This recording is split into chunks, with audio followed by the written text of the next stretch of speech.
इस कहानी की शुरुआत में दिखाया जाता है कि आर्कटिक के बर्फीली चट्टानों के बीच में वैज्ञानिकों को एक बहुत पुराना एयरक्राफ्ट मिलता है। और जब वो उसके अंदर जाते हैं तो वो देखते हैं कि वहाँ पर कैप्टन अमेरिका का शील्ड है। और यहाँ से कहानी जाती है सन 1942 में, जहाँ पर एडोल्फ हिटलर का खास आदमी जिसका नाम जोहान है। जोहान एडोल्फ हिटलर के लिए हथियार बनाता है, साथ ही वो हाइड्रा टेररिस्ट ऑर्गेनाइजेशन का कमांडर भी होता है। वो अपने लोगों के साथ चर्च में जाता है, जहाँ पर वो कोई खास चीज़ ढूंढ रहा है। जोहान को इतिहास का और यहाँ तक कि अध्यात्म का भी बहुत ज्ञान होता है। यहाँ पर जो चीज़ वो ढूंढ रहा होता है उसे मिल जाती है, लेकिन जल्दी वो समझ जाता है कि ये नकली है। इसके बाद वो चर्च के फादर से उसके बारे में पूछता है। चर्च के फादर कहते हैं कि जिस चीज़ को तुम पाना चाहते हो तुम उसके लायक नहीं हो, ना ही तुम उसकी पावर को कंट्रोल कर सकते हो और ना ही तुम्हारे इरादे नेक है।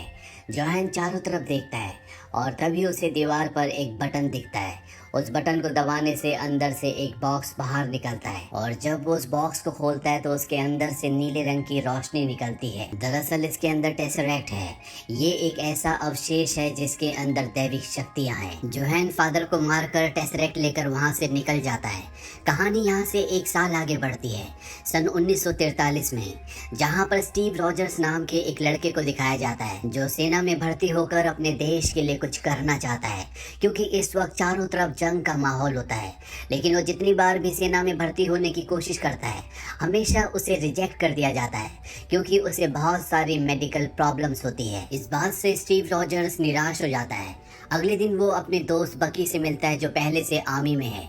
बकी उसे एक एग्जीबिशन में ले जाता है जहाँ पर फ्यूचर की चीज़ों की प्रदर्शनी लगी होती है। यहाँ पर हमें हॉवर्ड स्टार्क को भी दिखाया जाता है जो टोनी स्टार्क यानी कि आयरन मैन के पिता है। वो यहाँ पर अपनी कंपनी की फ्लाइंग कार को सबको दिखा रहे होते हैं। तभी स्टीव रॉजर्स को वहाँ पर आर्मी में भर्ती होने की एक एडवर्टीजमेंट दिखती है। स्टीव रॉजर्स वहाँ पर चला जाता है। बकी भी उसके पीछे आता है।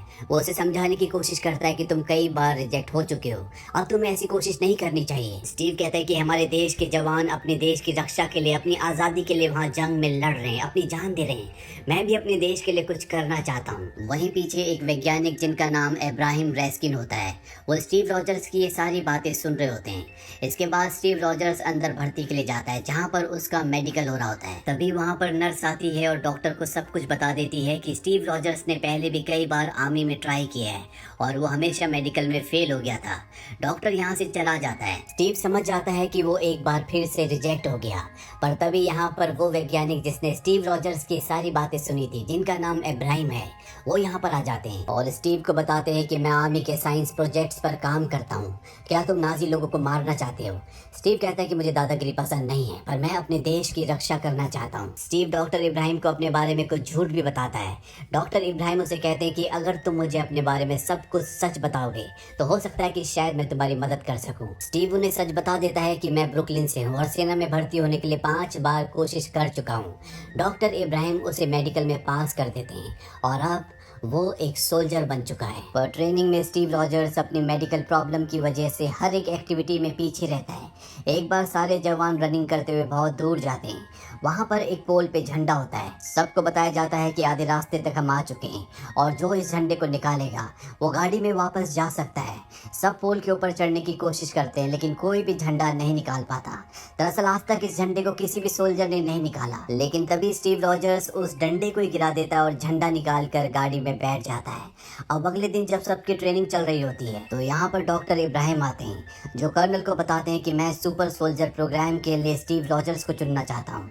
ये सुनकर वो पूरी तरह से शॉक्ड होते हैं। वो कहते हैं कि अगर हमने इसके हाथ में सुई चुभाई तो सुई आर पार हो जाएगी, ये सबसे कमजोर है। इस काम के लिए मेरे पास एक जवान है जिसके अंदर बहुत सारी खूबियाँ हैं। डॉक्टर इब्राहिम कहते हैं कि मुझे ऐसी खूबियाँ चाहिए जो सिर्फ जिस्मानी ना हो। इसके बाद कर्नल एक ग्रेनेड उठाते हैं और सारे जवानों के बीच में फेंक देते हैं। सभी जवान तितर बितर हो जाते हैं, लेकिन स्टीव रॉजर्स अपने साथियों को बचाने के लिए उस ग्रेनेड के ऊपर कूद जाता है, सबको हटने के लिए कहता है। वहीं उस सोल्जर को भी दिखाया जाता है जिसे कर्नल सुपर सोल्जर प्रोग्राम के लिए चुनना चाहते थे। वो गाड़ी के पीछे छुपा होता है और अब कहीं ना कहीं सबको यकीन हो चुका है कि स्टीव रॉजर्स इस प्रोग्राम के लिए सबसे सही है। वहीं दूसरी तरफ जोहैन को दिखाया जाता है जो अपने वैज्ञानिक के साथ एक एक्सपेरिमेंट कर रहा होता है, जिसने एक मशीन बनाई है। उस मशीन से टेसरेक्ट को जोड़ा जाता है। टेसरेक्ट उस मशीन के अंदर बहुत सारी ऊर्जा को स्टोर कर देता है। ये देखकर जोहैन खुश हो जाता है। वो कहता है कि इस एनर्जी से अब हम कई दिनों तक अपने जहाजों को एनर्जी दे सकते हैं। अब जंग का नक्शा पूरी तरह से बदल जाएगा। वहीं दूसरी तरफ पैगी कार्टर, जो कि स्टीव रॉजर्स की सीनियर है, उसे ब्रुकलिन ले जाती है जहां पर डॉक्टर इब्राहिम है, जहां पर सुपर सोल्जर प्रोग्राम अब शुरू होने वाला है। यहाँ पर हॉवर्ड स्टार्क भी होते हैं, जिन्होंने इस एक्सपेरिमेंट के लिए मशीन बनाई होती है। स्टीव रॉजर्स की बॉडी के अंदर सीरम डाल दिया जाता है। इसके बाद उसे हॉवर्ड स्टार्क की बनाई हुई मशीन के अंदर डाला जाता है और उसकी बॉडी के ऊपर वीटा रेस छोड़ी जाती है। धीरे धीरे परसेंटेज बढ़ाई जाती है और जब 70% पे पहुंच जाता है तो यहाँ पर मशीन से चिंगारी निकलना शुरू हो जाती है। डॉक्टर इब्राहिम मशीन को बंद करने के लिए कहते हैं, लेकिन तभी अंदर से स्टीव रॉजर्स कहता है कि बंद मत करो, मैं इसे सह सकता हूँ। और इसके बाद हॉवर्ड स्टार्क मशीन को 100% पे ले जाते हैं। कुछ देर बाद मशीन अपने आप ही बंद हो जाती है और जब उस चैम्बर को खोला जाता है जिसके अंदर स्टीव रॉजर्स था, तो वो पूरी तरह से बदल चुका होता है। उसकी सारी बीमारियां ठीक हो चुकी होती है। पहले वो एक दुबला पतला लड़का था, पर अब उसकी शारीरिक रचना पूरी तरह से बदल गई होती है। यानी कि इनका सीरम का जो एक्सपेरिमेंट था सुपर सोल्जर बनाने का, वो पूरी तरह से कामयाब हुआ। इसीलिए सब यहाँ पर बहुत खुश होते हैं। तभी यहाँ पर एक आदमी, जो कि जोहैन का आदमी है, वो एक ब्लास्ट करता है और सीरम की जो आखिरी ट्यूब होती है उसे निकाल लेता है। साथ ही वो डॉक्टर इब्राहिम को गोली भी मार देता है और यहाँ से भाग जाता है। स्टीव रॉजर्स के आगे डॉक्टर इब्राहिम की मौत हो जाती है। इसके बाद स्टीव रॉजर्स उसका पीछा करता है। जहाँ पहले उसे भागने में तकलीफ होती थी, अब वो गाड़ी से भी तेज भागता है और किसी तरह से उस आदमी तक पहुँच जाता है। वो सीरम की आखिरी शीशी जो उसके हाथ में होती है वो टूट जाती है। स्टीव उससे पूछताछ करने की कोशिश करता है, पर वो साइनाइड खा लेता है और मरने से पहले कहता है, जय हाइड्रा। हाइड्रा हिटलर का वो टेररिस्ट ग्रुप है जिसका कमांडर जोहैन है। वहीं जोहैन को दिखाया जाता है जिसने टेसरेक्ट की मदद से बहुत ही खतरनाक हथियार बना लिए होते हैं और यहाँ पर वो हिटलर के कुछ खास आदमियों को मार देता है, क्योंकि वो खुद हाइड्रा का लीडर बनना चाहता है।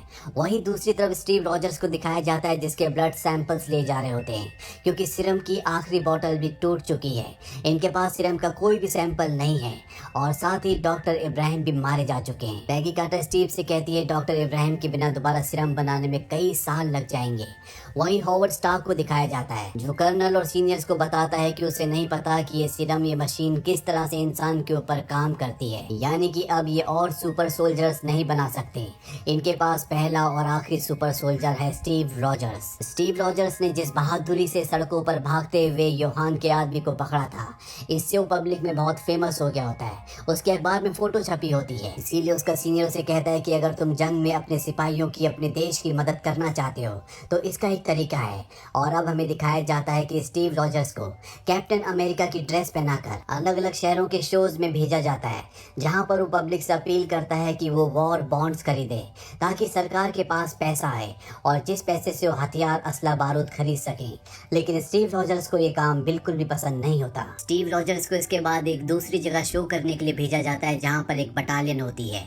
वो सब के सब स्टीव रॉजर्स का बहुत मजाक उड़ाते हैं, क्योंकि वो एक नौटंकी करने वाले से ज्यादा कुछ भी नहीं। स्टीव रॉजर्स को जिससे बहुत दुख होता है, क्योंकि वो एक सिपाही, एक सोल्जर बनना चाहता था।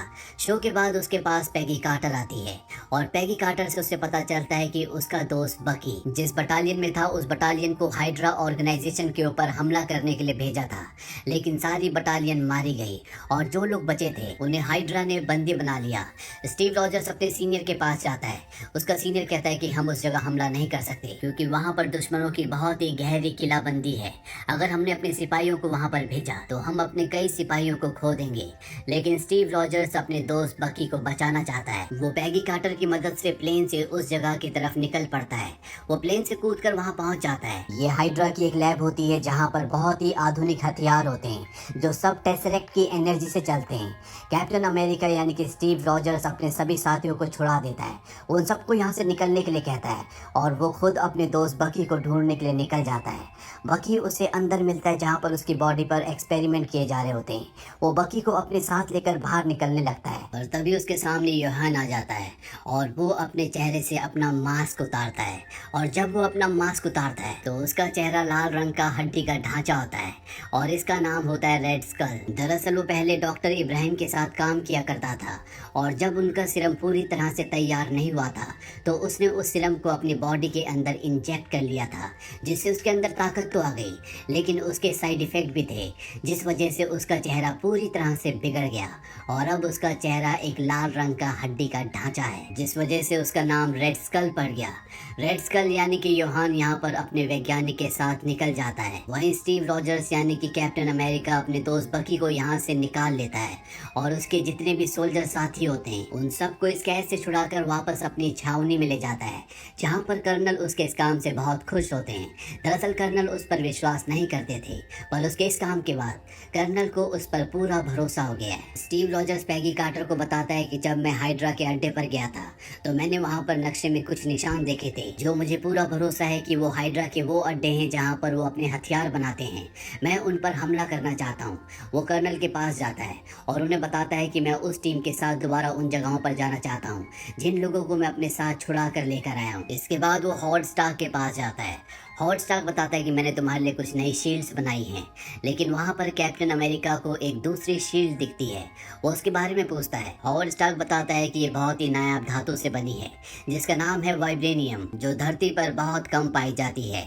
जितनी तुम्हारे हाथ में है पूरी धरती पर बस उतना ही वाइब्रेनियम है और ये कैप्टन अमेरिका यानी कि स्टीव रॉजर्स की ढाल बन जाती है। और अब कैप्टन अमेरिका अपने साथियों के साथ अपने मिशन पर निकल पड़ता है। वो हाइड्रा के कई अड्डों को निस्तो नाबूद कर देता है।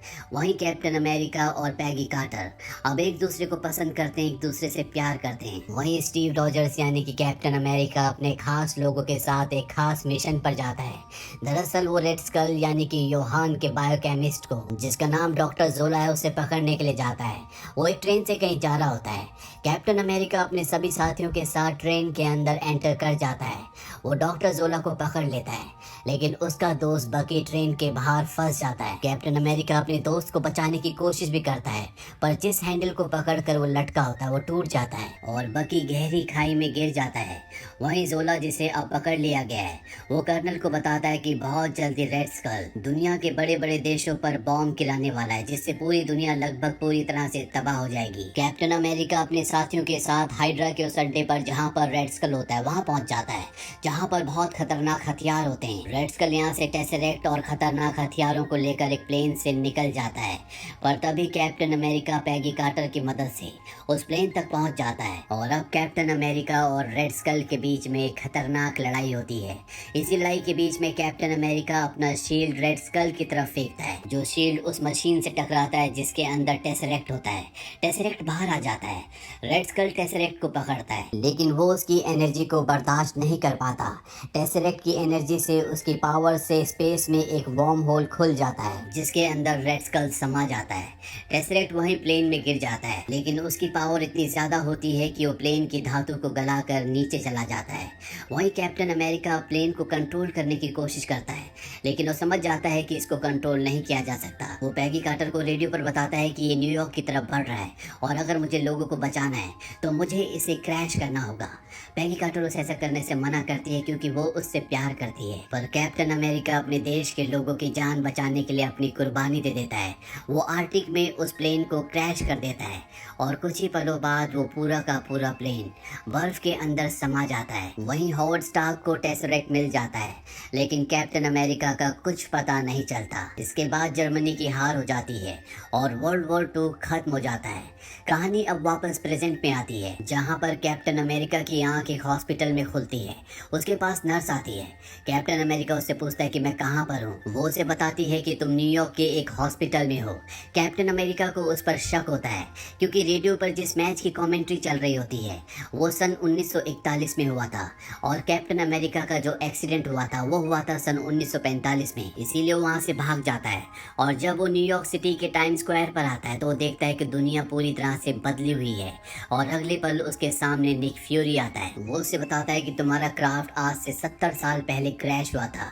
70 सालों तक तुम बर्फ के नीचे दबे हुए थे, पर फिर भी तुम जिंदा रहे। हम तुम्हें धीरे धीरे सब कुछ बताने वाले थे, लेकिन तुम्हारा दिमाग बहुत तेज है, तुमने सब कुछ खुद ही पता लगा लिया। और इसके बाद पोस्ट क्रेडिट सीन में हमें दिखाया जाता है कि निक फ्यूरी कैप्टन अमेरिका के पास जाते हैं और उसे बताते हैं कि मेरे पास तुम्हारे लिए एक खास मिशन है। इसी के साथ ही फिल्म यहीं पर खत्म हो जाती है। उम्मीद करते हैं कि ये कहानी आपको पसंद आई होगी।